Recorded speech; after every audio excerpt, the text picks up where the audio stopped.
자, 또 시작하겠습니다. 학생 여러분, 안녕하십니까? 교과서 몇 쪽을 펴냐면 50쪽 펴십시오. 전기의 발생하는 부분입니다. 전기의 발생. 자, 또 볼게요.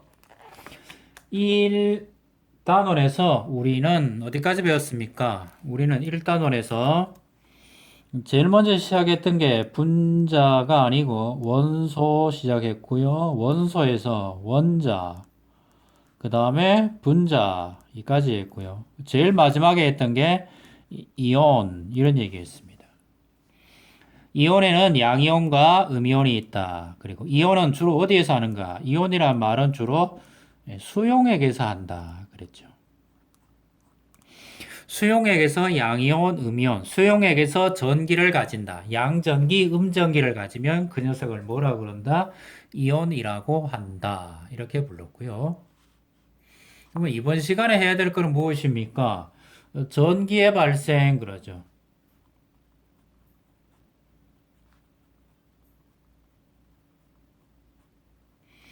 전기의 발생 이래 부르는데 전기는 보통 아주 가장 오래된 전기는 마찰 전기입니다. 두 가지 성질이 서로 다른 두 물체를 서로 마찰시킨다. 마찰은 갈마 부빌찰 그래서 갈고 비빈다 이런 얘기니까 우리는 서로 이렇게 문지른다라고 생각하면 되죠. 어떤 두 물체를 문지르면 양전기를 띠는 놈도 있고 음전기를 띠는 놈이 있죠. 물체가 전기를 가지게 되면 그 물체를 대전된다 이렇게 부르고요. 대전된 물체를 대전체 이렇게 부릅니다.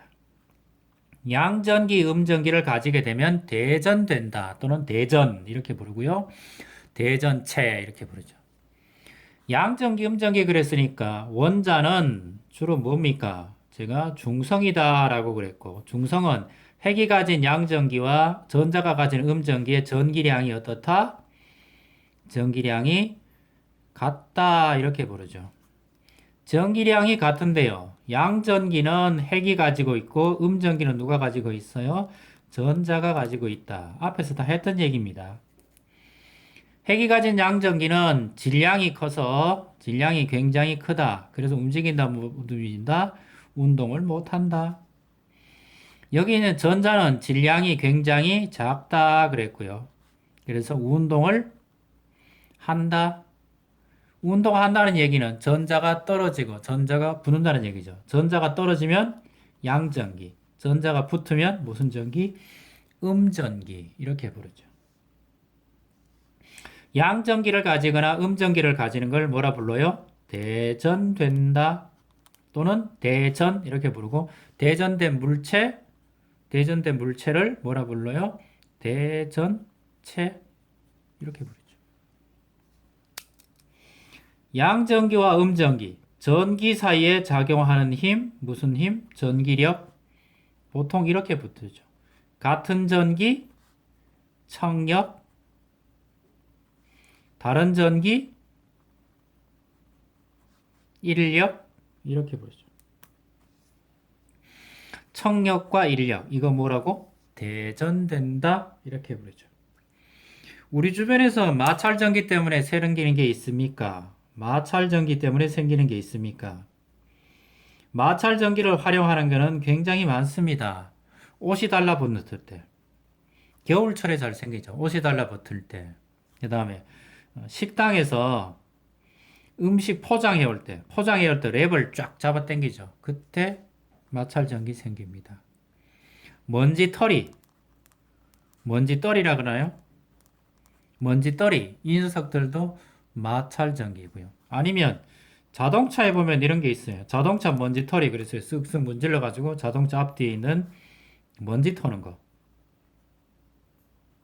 실내에서 먼지떨이 이것도 전부 마찰전기입니다. 그 다음에 무슨 집진기. 집진기는 먼지를 제거하는 것도 되고요. 또 뭐도 하는 게 있습니까? 연기 또는 매연 제거하는 거에도 먼지떨이 하는 게 있습니다. 이런 것들도 마찰 전기를 이용해서 하는 것들입니다. 옷, 옷, 식단, 포장, 먼지떨이. 또는 어디에 같은 것도 있습니까? 뭐, 파자 그러면 이제 엄청나게 많죠. 마찰전기 쓰고 있는 거. 이거 선생님 보여주는 게 이거 뭐 하는 겁니까? 이거?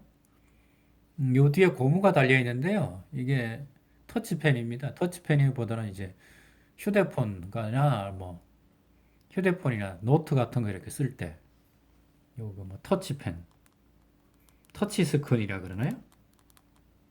이런 것들도 이 마찰 전기에 들어갑니다. 마찰 이렇게 손가락이 서로 다른 물체를 누르면 거기에 뭐가 생긴다고요? 정전기 이렇게 생깁니다.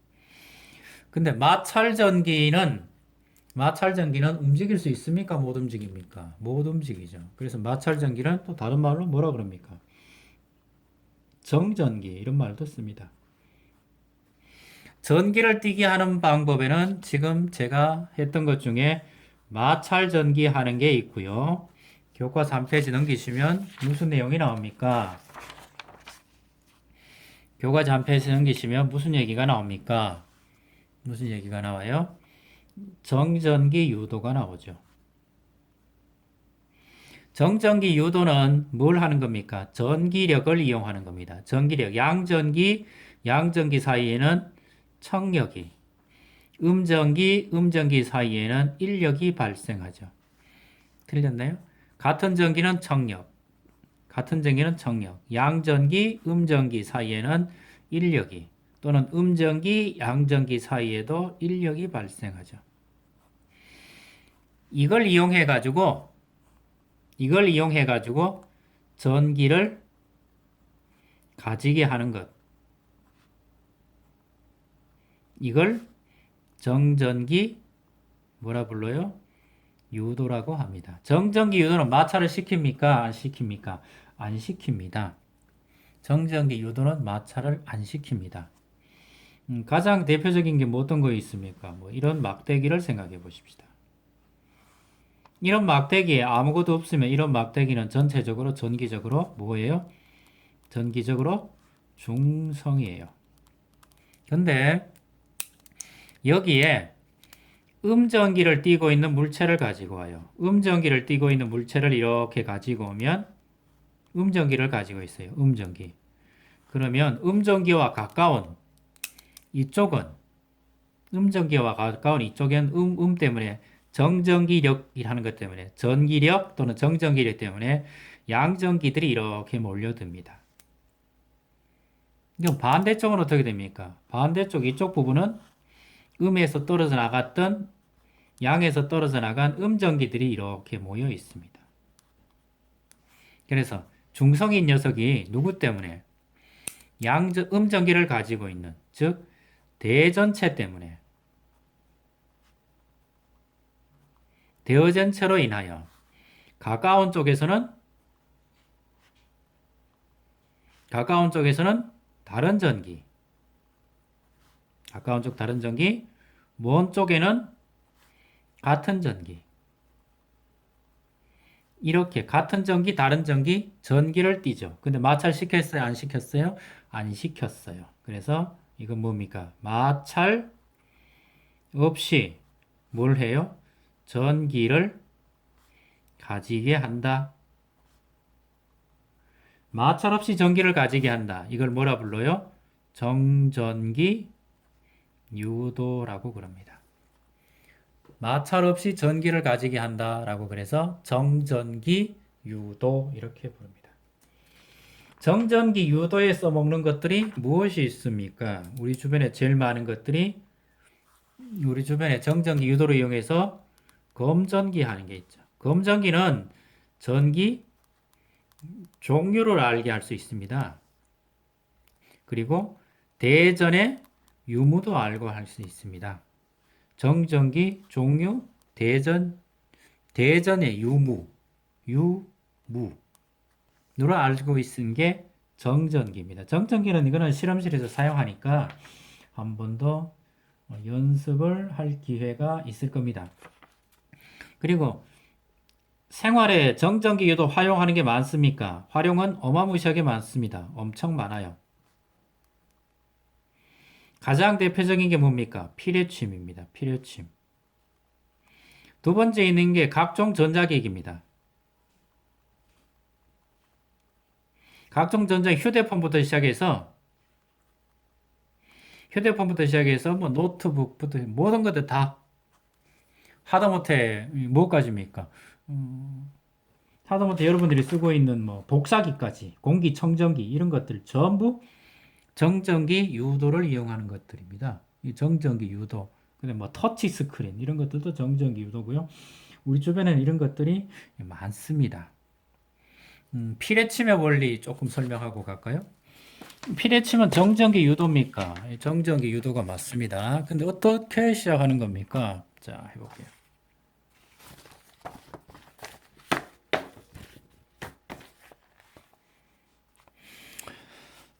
피레침은 보통 생겨먹기를 이렇게 생겨먹었습니다. 뾰족한 막대기고요. 밑에 이렇게 들어가시면 밑에는 건물 땅 속에 들어가시면 구리부터 시작해서 뭐 이렇게 땅으로 연결되어 있습니다. 하늘에 뭐가 생깁니까? 큰 구름이 만들어집니다. 하늘에 구름이 만들어져요.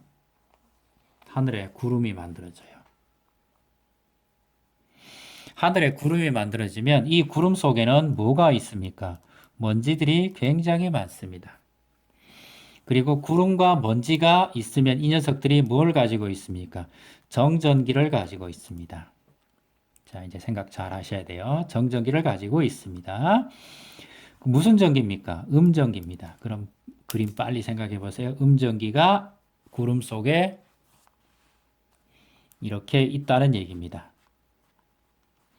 구름 속에 굉장히 많아지겠죠. 구름이 많아지면 두꺼워지면 질수록 전기량은 많아집니다. 이렇게 많아졌을 때 만약에 피레침이 없다면 정전기 유도 현상 때문에 여기에 무슨 음전기가 있으니까 여기에 뭐가 만들어져요?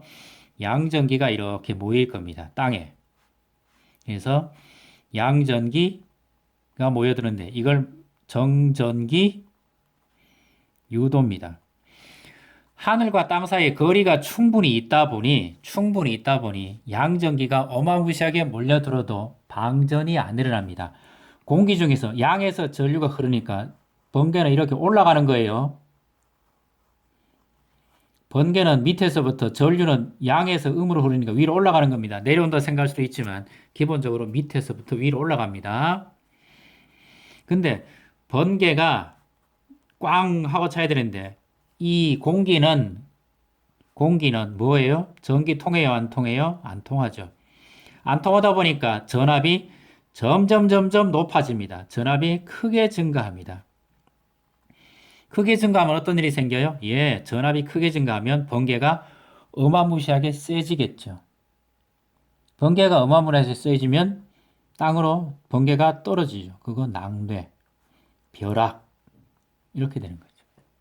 그러면 사람이라든가 건물에 피해를 줄 수 있으니까 좀 거리를 좁히죠. 그럼 뾰족하게 이렇게 만들고 높이 세웁니다. 뾰족하게 하고 높이 세우면 음전기가 위로 이렇게 몰려들 때, 여기에는, 이 금속 막대기에는 뭐가 생겨요? 양전기가 이렇게 몰려듭니다. 이것도 정전기 유도.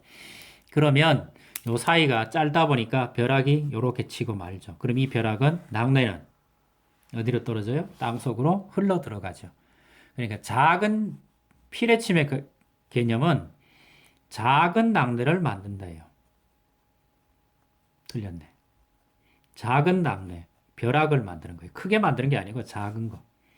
작은 낙뢰를 만들어서 피해를 줄이는 거죠. 크게 치면 크게 다칠 거니까 조금씩 만들어가지고 없애버리는 거죠. 전기를 없애버리는 거죠. 이게 피레침의 개변입니다. 피레침은 정전기 유도를 이용한 것이고요. 크게 만드는 게 아니고 작게 만들어서 뭐 하는 거예요? 크게 만드는 게 아니고 작게 만들어서 전기를 소멸시켜 버리는 거죠. 다른 말로 하면 중화시켜 버리는 거죠. 이게 피레침의 기본 개념입니다. 피레침.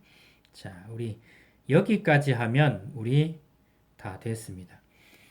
그리고 피레침 만약에 야외에서나 벼락을 치면 보통 나무 밑으로 이렇게 들어갑니다. 다 이제 뭐 예를 들면 전봇대도 나무도 되고요.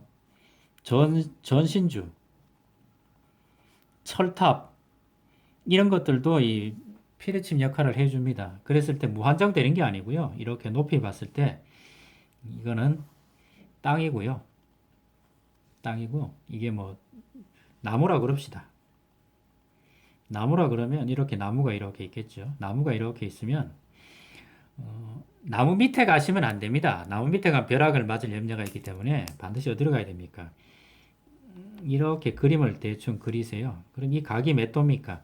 45도입니다.